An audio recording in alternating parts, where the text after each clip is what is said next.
Tubahaye ikaze kuri Hospitality TV Rwanda. Uyu munsi tugiye kurebera hamwe uko wakora umukati w'ibinyampeke bitandukanye. Uyu ni umukati mwiza cyane urimo intungamubiri nyinshi. Turashyiramo ifarini. Ifarini urashyiramo ubwoko bubiri, cake flour na wheat flour.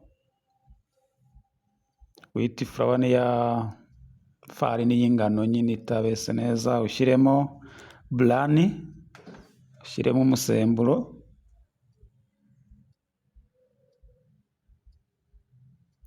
ushyiremo oats, ziriya ni oats dusizemo, ushyiremo sunflower seeds, dushyiremo linseed seeds, dushyiremo white sesame, dushyiremo poppy seeds,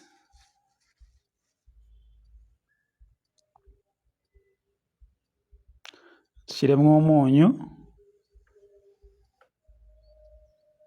Tubibutsa ko ibipimo murabibona muri recipe hasi. Niturangiza dushyiremo golden syrup. Iriya ni golden syrup, utayifite washyiramo ubuki nta kibazo. Hanyuma tugiye gutangira kuvangavanga dushyiramo n'amazi n'amata. Uko ugenda wongeramo amazi n'amata ni kugenda uvangavanga kugeza igihe birivangira neza bikaba nk'igikoma gifashe.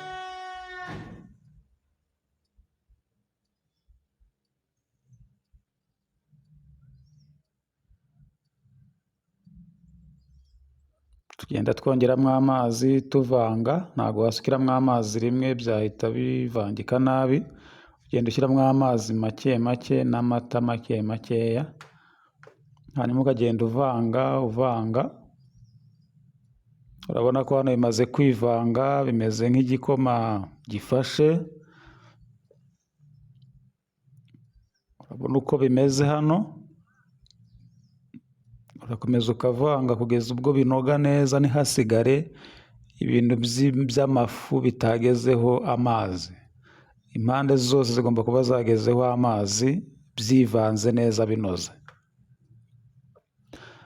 Ikiba gisigaye ni ugutegura tini yo kotsamo mu ifuru. Ahasigaye ugashyiramo iki kivange cyawe cy'ibinyampeke bitandukanye n'amafarini.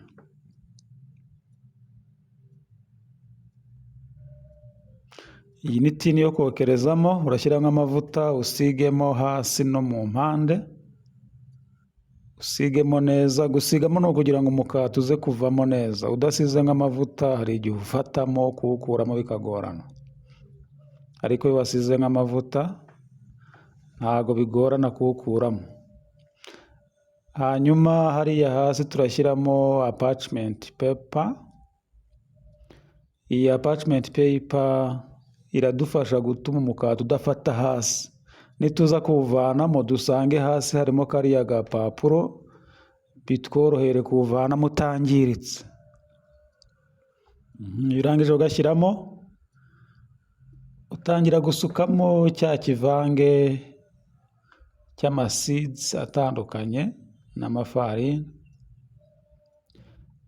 Kubishyiramo ni ugushyira muri 1/3 cya tini cyangwa se cya baking tin, kugira ngo ize kubona aho ibyimbira. Iraza kubyimba izamuke bitewe n'iyo wasizemo. Ishobora kuzura cyane ikarenga ku musozo wa tini, cyangwa se ntirenge ku musozo, ariko twebwe dushaka ko itari buze kurenga ku musozo. Niyo mpamvu turashyiramo 1/3 cy'uburebure bwa tini. Iyo urangije hejuru urahasena neza n'akantu keza ukaringaniza, kugira ngo uze kuzamuka ubyimba uringaniye. Urabona uko turi kubigenza, ni ukugira ngo uze kubyimba uringaniye. Iyo umaze kuwuringaniza neza hejuru, ufata cling film ugapfuka neza hejuru, hanyuma wamara kuwupfuka neza hejuru ukawutereka ahantu kuri wa temperature cyangwa se ahantu hasa nk'ahashyushyemo buhoro, ukamara isaha uba umaze kubyimba bitewe n'ahantu uri, temperature ihari uko imeze. Igisigaye ni ugufata ya masizi twakoresheje mu kuponda cya gipondo, nanone tukaza kugenda tuyarenjingaho hejuru, tuyashyiraho hejuru. Umugati wacu uba umaze kubyimba. Iyo umaze kubyimba ya saha irangiye, urabona aho ugeze, turasigaho amata hejuru kugira ngo zino seeds zize kubona aho zifata.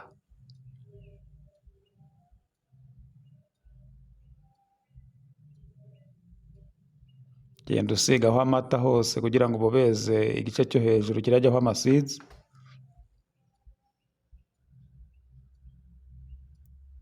Mu kanya murabona uko uraba umeze neza, utatse ku buryo buteye apeti.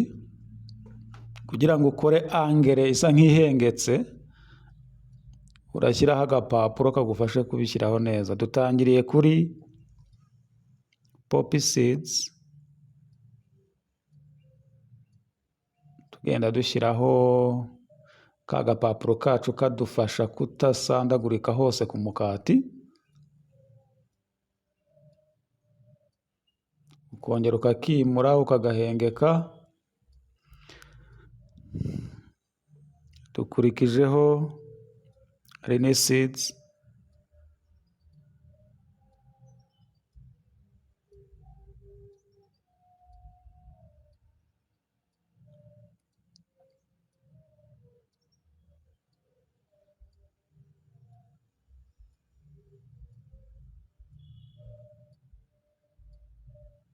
ukongera ukakimura ukagahengeka, ukongera ugashyiraho akandi gapariti ka sunflower seeds. Tubibutsa ko izi seeds zose twazikoresheje mu mukati, niyo mpamvu arizo turi no gudekoresha hejuru.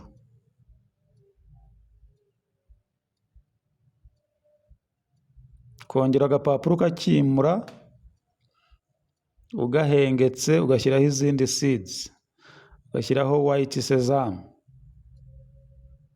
Izi ngizi ni white sesame. Uko uyu mukati urimo ama seeds agiye atandukanye, niko ufite intungamubiri zitandukanye.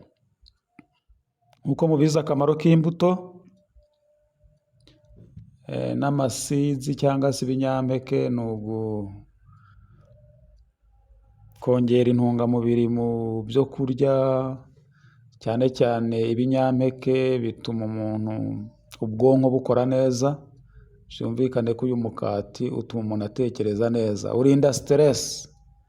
Hanyuma tugashyiraho oats. Hariya ni turi gushyiraho za oats cyangwa se oatmeal nk'uko bakunze kuzita. Kongera ukimura agapapuro ugashyiraho izindi seeds.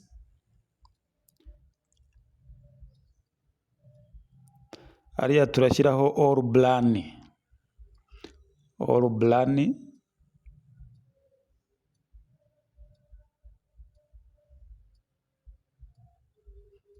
Hanyuma niturangiza twongere twimbura agapapuro,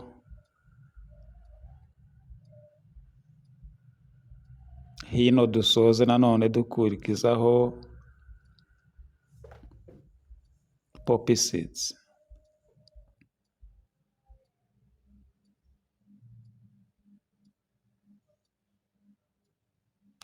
Ahangaha umukati wacu tumaze urambikaho za seeds zose twakoresheje mu mukati. Urabona ukuntu bisa neza cyane, biradekoye neza. Ubireba ku maso urabona ko biri attractive cyangwa se biteye apeti ku maso. Nk'uko nabibabwiye, apeti itangira ku maso, amaso agahereza ubwonko nabwo bugatuma nyine umubiri uvubura imisemburo ituma ugira apeti yo gushaka cya kintu. Igisigaye hano tugiye kuwotsa mu ifuru yabaye preheated cyangwa se twacanye mbere, ifuru turayiregera kuri temperatire y'180, hanyuma umukati tuwotse ku masaha ku minota 70, 180 minota 70, umukati wacu uhita ushya. Hano umukati urahiye, tumaze kuwusuka kuri cooling rack kugira ngo uhore. Ikiraba gisigaye ni ugukuraho kariya gapapuro kari mu ndiba yawo. Kugakuraho ni ukugakuraho witonze, kuko hari igihe ugakuraho kagacika cyangwa se kagasigaho utuntu tw'utwanda. Ugenda ugakuraho witonze.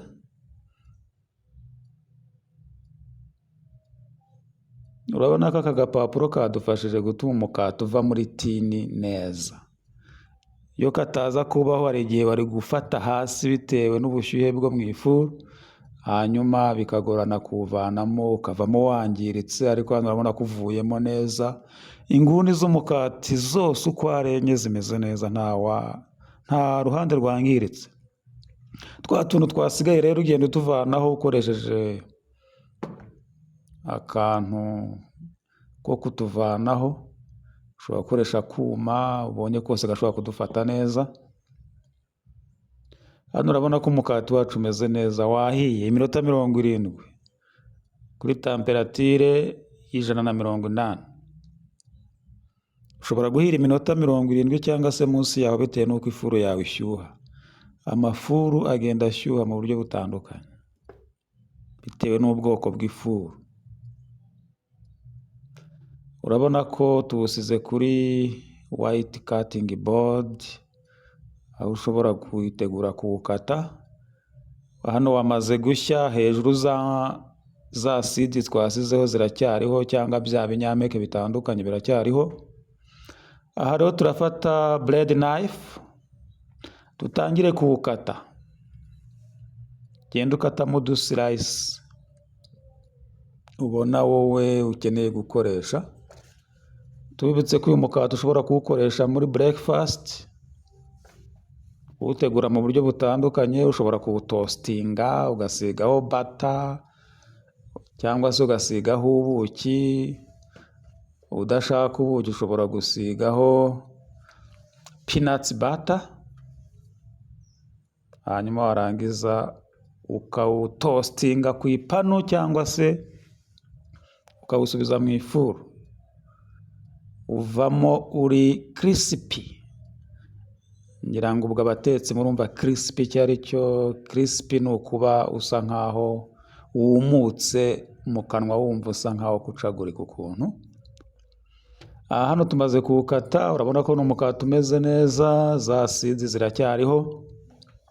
Izi seeds zidekoyeho hejuru, no mu mukati zirimo. Kandi muzi mwese akamaro k'amaseeds. Amaseeds atuma umuntu atekereza neza, ubwonko bugakora neza. Amaseeds atera imbaraga. Tugiye muri nutrition, seeds zitera imbaraga. Tubashimiye kuba mudukurikira kuri Hospitality TV Rwanda. Ntimwibagire gukora subscribe no gusharinga n'amavideo kugira ngo mutazacikwa na video z'ubutaha. Imana ibaho umugisha, turakunda cyane.